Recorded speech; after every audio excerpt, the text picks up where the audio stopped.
Hi, my name is Dan Schmitt, and it's the Team Chicago Challenge. We're still at DeLand, Florida for the AHRMA Vintage National. I ran a couple of my old friends, some of the old racers. We're going to go talk to them. And we're going to look at some of the racing. I'll tell you, some great racing out here. This is an airport, so we've got a full program. So we're going to look at some of the racing action. And then we're heading over to Daytona for the second AHRMA National for the 1998 season. Well, the first race we had a chance to look at, that's Jay Richardson. And it says here he's on an AHRMA. Is that what kind of bike he's running? A Harley Davidson? The 350 AHRMA engine. He goes through the S's and heads out this back return road. Place looks like Taco. This rider's out of New Zealand, Ginger Malloy, former World GP rider. Look at 65 Taco Go. It's a two-stroke. Up front's a four-stroke. At 921 is Johnny DeMoise, and he's on a 68 Triumph, 350 single.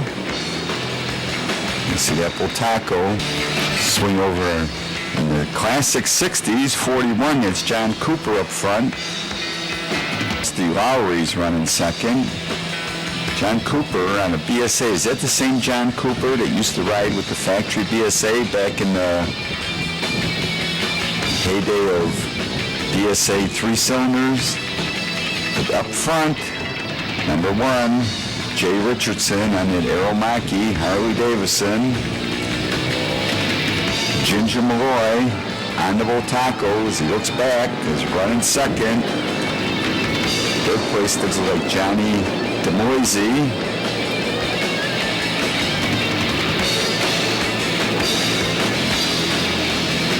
'65 single cylinder, 250, two-stroke. Up front is at 350.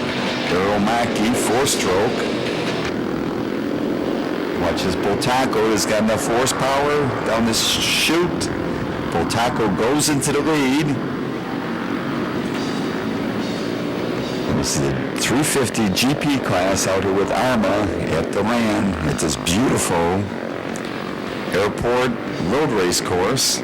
This is what it was like back in the 60s. Picking up the win in 350 GP was Ginger Malloy. Jay Richardson was second. Singfeld Gruntner was third. John DeMoise was fourth. And in Classic 60s was John Cooper, Pat Mooney, Andrew Conwell, Fred Mork, John Craner. While I was in DeLand, I had an opportunity to talk to one of the winners of the Daytona 200. So let's go to that interview right now.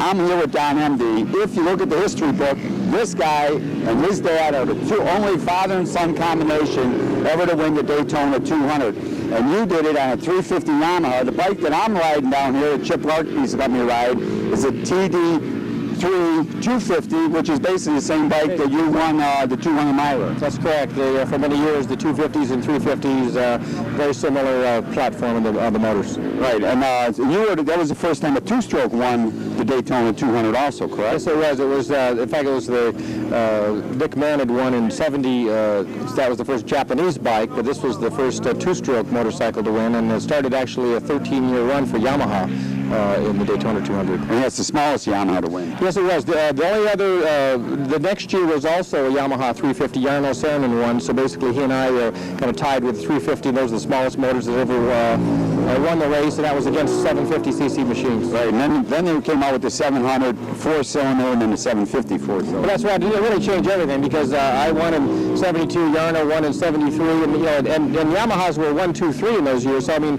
the 350 would have appeared to be the bike, to have, and then in 74 they come out, basically put two engines together and made a 700 out of it. So, and then the rest was just history. They just kind of wiped everybody out from there. Now we're looking at this 1958 Norton Max dual overhead cam. So you people out there think Japanese are the only ones that have dual overhead cam.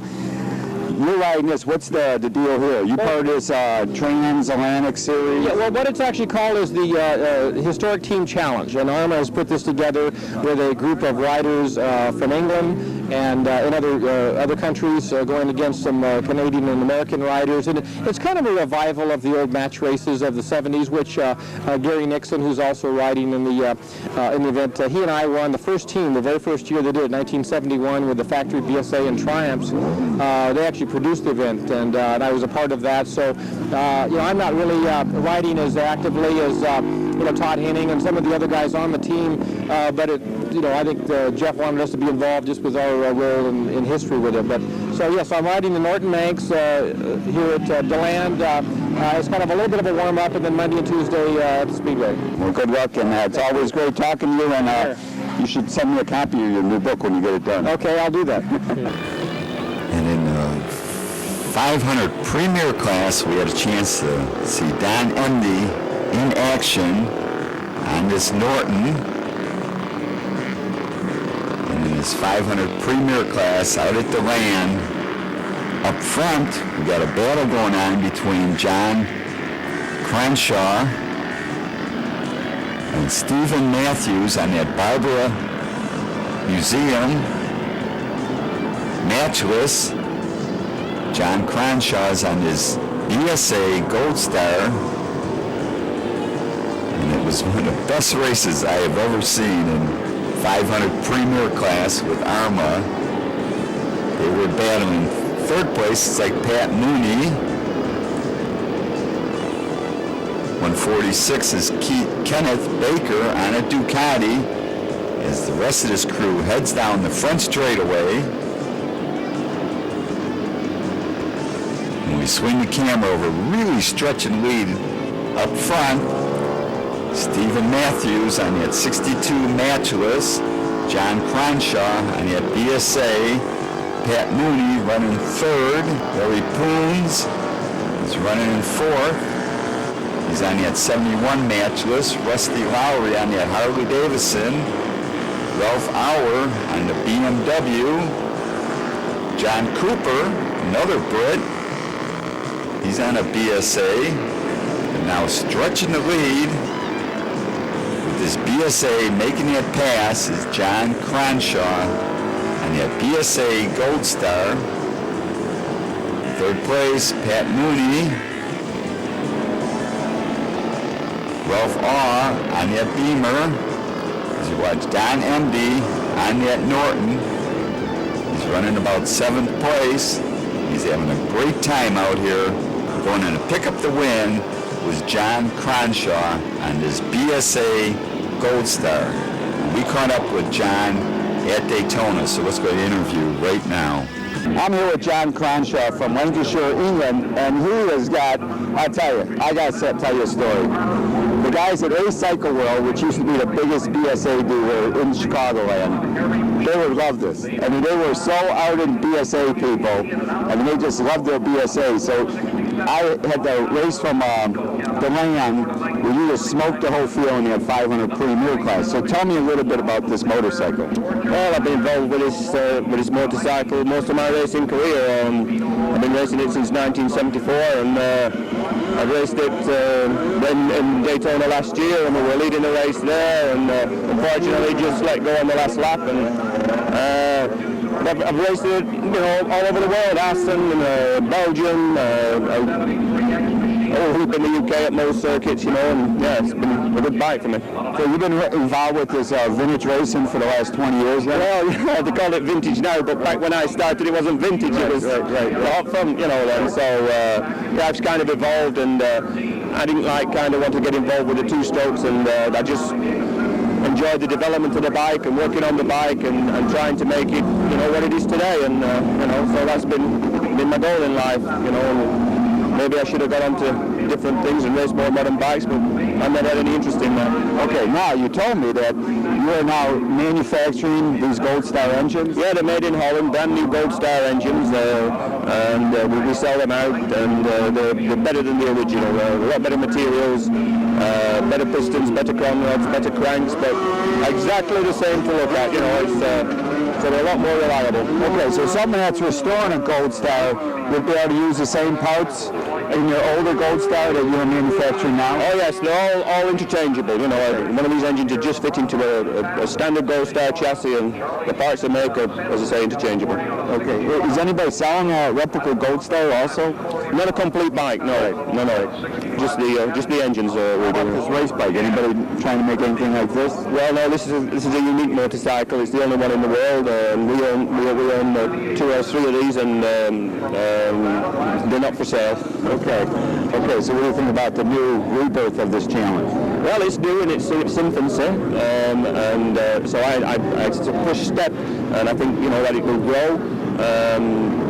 It's the first time the British have come over to the UK, to America to do the challenge, whereas as you rightly said, they were all in the UK. Exactly. And so now the Americans go to Mallory Park and we take them on there. So I think it's a better format that 1 or 2 races in this country, 1 or 2 races in our country, and I think it'll grow from strength to strength. I really do. Great talking to you, and good luck out there. Thank you very much. Yeah, alrighty. Bye. We're at Daytona Beach, and we're at the International Speedway, and we're here for Vintage Days with AHRMA, American Historic Racing Motorcycle Association, and we're going to just see what's going on, and we're going to get to see Daytona with the Team Chicago helmet cam.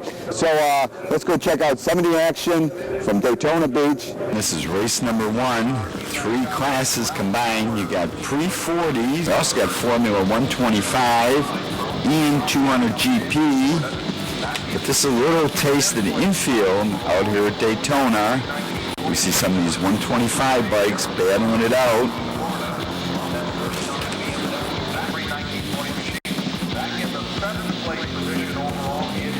122 is Stu Rogers, and he's on a 39 Norton, and he's running that pre-40 class. Let's watch Cindy Hahn from Libertyville, Illinois, and she's on that 65 Honda 175, and she's running the 200 GP class.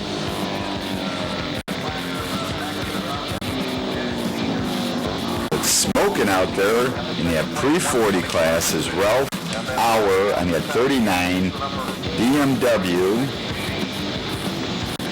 Really getting around the infield. This is the East Horseshoe. Second place is Blake Wilson on that 1940 Indian. Third place is Carlton Palmer. Doc Batshire is running in 4th. And Formula 125.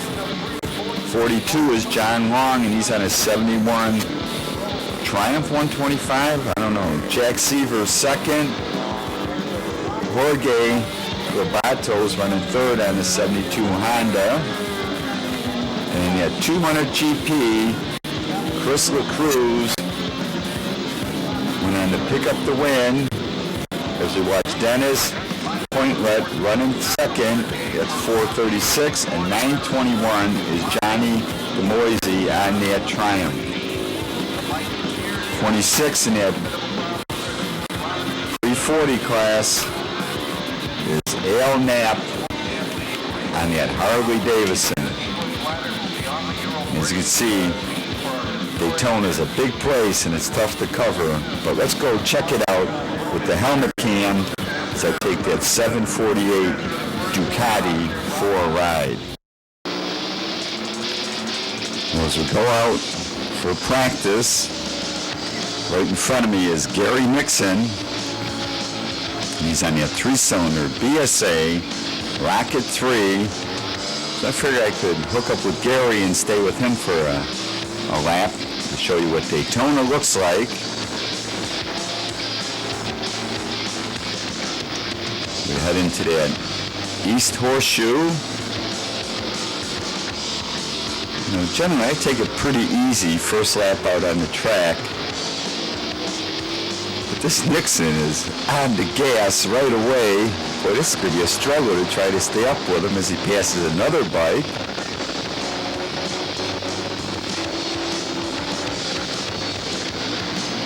And he's starting to stretch it out. I don't know if I'm going to be able to keep up with Gary Nixon out here at Daytona, because he looks as fast today as he looked 30 years ago out here.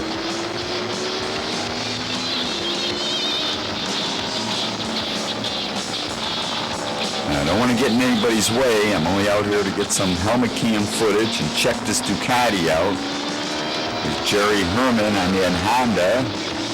So I got to get around him. In the meantime, Nixon is gone.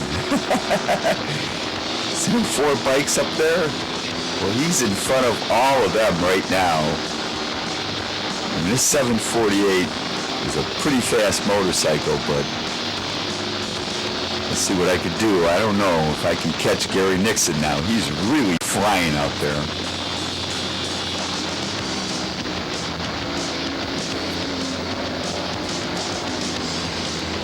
But this is the back chute. It slows you down before you go onto the banking. Back in the old days, they used to run right into the banking. In fact, at one time when they were running the 3-cylinder Triumphs and BSAs, they used to qualify just running the tri-oval. And tires barely held up back then. So we head down this front chute.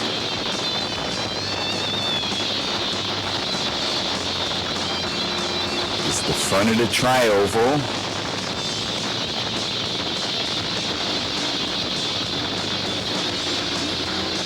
Starting to catch one of these. In fact, the American riders for the Team Challenge are wearing these jerseys. And I thought for a minute that this was Nixon in front of me because he's got an American jersey on.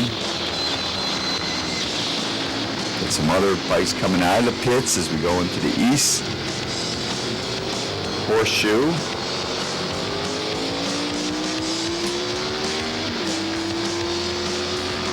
Heading out, and this is the left-handed sweeper. And this is the west horseshoe.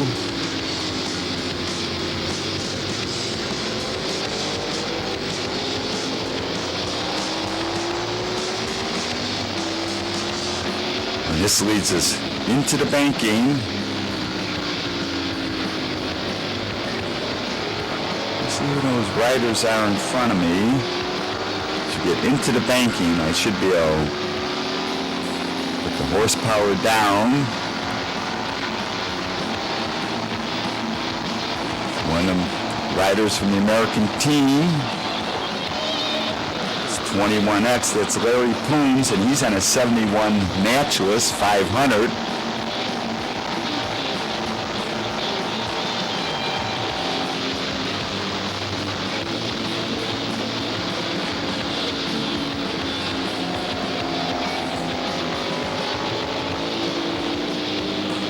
I think in front of me is a Harley Davidson. It could be Rusty Lowry, I'm not sure. So we head into the banking.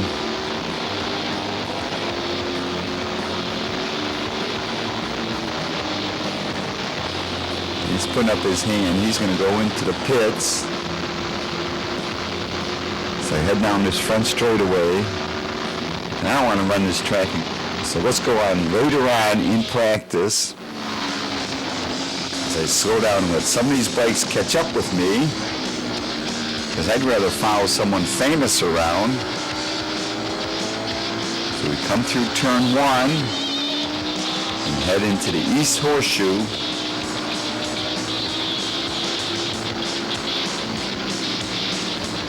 I hear another 3-cylinder behind me, another 3-cylinder BSA, and it's Yvonne DeHamel. Now here's a man that's had many races out here at Daytona. He might have won it a few times back when he was a Kawasaki rider and running them 3-cylinder Kawasaki 2-strokes. Yvonne DeHamel, whose son, Miguel DeHamel, has won out here on the Honda. So let's see if we can keep up with this 3-cylinder and get an idea of what Daytona looks like. Come out of the west horseshoe and head into the banking.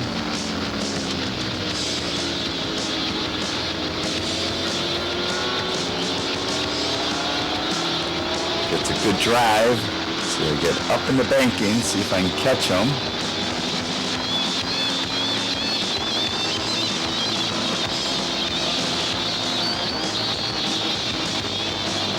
go by Larry Pooms again. Now this 3-cylinder, it seems like I can keep up with them. It's pretty neat being behind a former AMA road racing champ. This Canadian rider on his British 3-cylinder Bsa, probably in 1971, 72.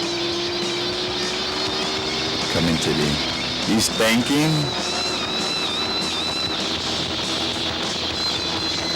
This Ducati's pulling right with him.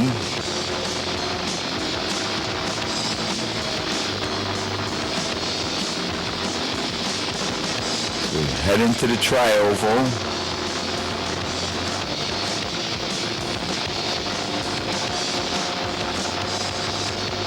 I'll tell you, this is pretty neat being able to follow behind a former national champion, world famous Yvonne de Hamel, head into the East Horseshoe. I had this Moto Guzzi coming by me.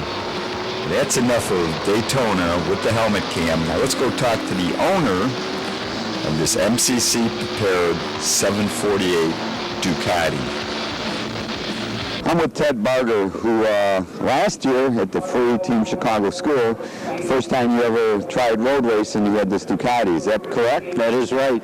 Okay, so how many races have you made this during last season, 87? I've done six races, mostly in Michigan. Okay, now, you're down here at Daytona, and what do you think? What do you think of this racetrack? Unbelievable day. The bank turns, the speeds, it's like nothing I've ever done before. Right.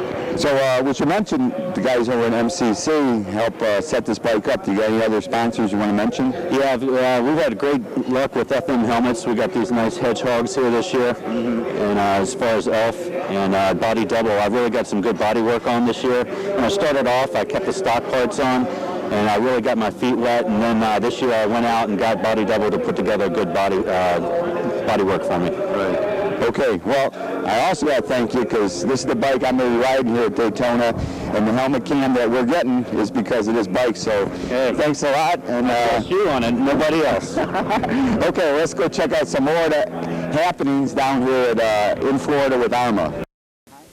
Well, we had a chance to go by the concourse in DeLand, look at some of these vintage motorcycles, and here's a motorcycle I have never seen. It's a 1971 350 Bsa Fury. I think only 14 were ever built, BSAs and Triumphs, and this is the only one in the North American continent. And then this excellent 69 TD2 Yamaha 250. This is their second official factory road racer, and right next to it was a TSS Otaco 125 water-cooled GP bike. Never have I ever seen a bike like this. This is really a unique find, and I'll tell you, this thing was perfect. And right next to it was a 63, check that, 58 Moto Rumi 125. And this bike was raced back in 1960. Here's a picture from Laconia with the original owner, Ian Ryder. But the showstopper of them all was this 1936 Custard motor scooter built in Ohio. This is one of only two that are known to exist. Only 150 were built, and this person that owned it was right from DeLand, Florida, and he brought it. And Doc Bratshire brought this 1915 Indian Isle of Man replica, because in 1913, Indian went over and took first, second, and third at the Isle of Man race. They came back and built these replicas, and this is a perfect example. Look at that paint. That paint is over 80 years old. What a beautiful piece. As we watch the lineup for this historic team challenge event, There's the European captain, John Crownshaw, starting at Bsa, and some of the other members of the European team include Rodney O'Connor, Gio Francisco Bonera, Jay Richardson, Ginger Malloy, Stu Carter, Paul Gaskin, as they go out to warm up their bikes. In the American team, we got Adam Pop, Todd Henning, Gary Nixon, number 9,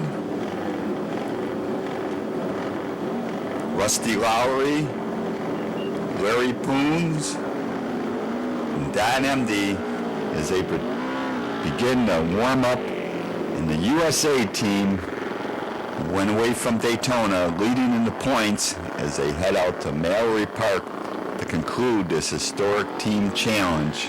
Music for the show by Engine, Mike Preetz, Intrigue, and Travesty.